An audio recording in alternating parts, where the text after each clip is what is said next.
Hi guys, அஸ்ஸலாமு அலைக்கும். Welcome to Das kitchen. இன்றைக்கி தாஸ் கிச்சனில் என்ன செய்ய போகிறோன்னா ஃப்ரெஞ்ச் ஃப்ரை தான் செய்ய போகிறோம். வாங்க எப்படி செய்கிறது பார்க்கலாம். நான் 1/2 கிலோ பொட்டேட்டோ எடுத்திருக்கேன். இந்த மாதிரி நீளமாக கட் பண்ணி வச்சுருக்கேன். நல்லா வாஷ் பண்ணி இப்போ கார்ன்ஃப்ளவர் மாவு கொஞ்சம் போட்டு நல்லா மிக்ஸ் பண்ணிக்கிறேன்.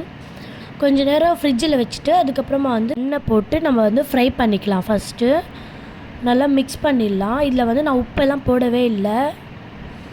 ஸோ இந்த மாதிரி ஃப்ரை பண்ணிடலாம். ஃப்ரை பண்ணிட்டு நம்ம எடுத்துடலாம். திரும்ப ஒரு 5 மினிட்ஸ் கழித்து திரும்ப ஃப்ரை பண்ணணும். அந்த மாதிரி நம்ம டபுள் ஃப்ரை பண்ணாக்க நம்மளுக்கு ரொம்ப கிறிஸ்பியாக இருக்கும். இந்த மாதிரி இப்போ எடுக்கும்போது இந்த மாதிரி இருந்துச்சு. ஸோ நான் நெக்ஸ்ட் டைம் போட்டு இந்த மாதிரி ஃப்ரை பண்ணேன்.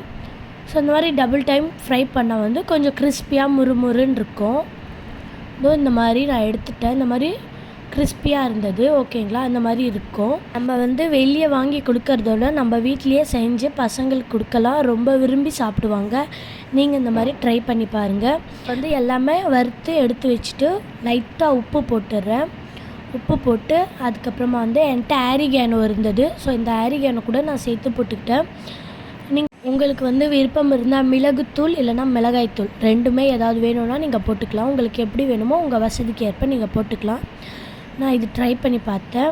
அதுக்கப்புறமா லைட்டாக மிளகுத்தூள் தான் நான் போட்டேன். எனக்கு பிடிச்சிருந்தது. ஸோ போட்டு நான் ட்ரை பண்ணி பார்த்தேன். ரொம்ப நல்லா இருந்தது. நீங்களும் வீட்லேயே ட்ரை பண்ணி பாருங்கள். தாஸ் கிச்சனுக்கு லைக் பண்ணுங்கள், கமெண்ட் பண்ணுங்கள், ஷேர் பண்ணுங்கள், சப்ஸ்கிரைப் பண்ணுங்கள். அஸ்ஸலாமு அலைக்கும்.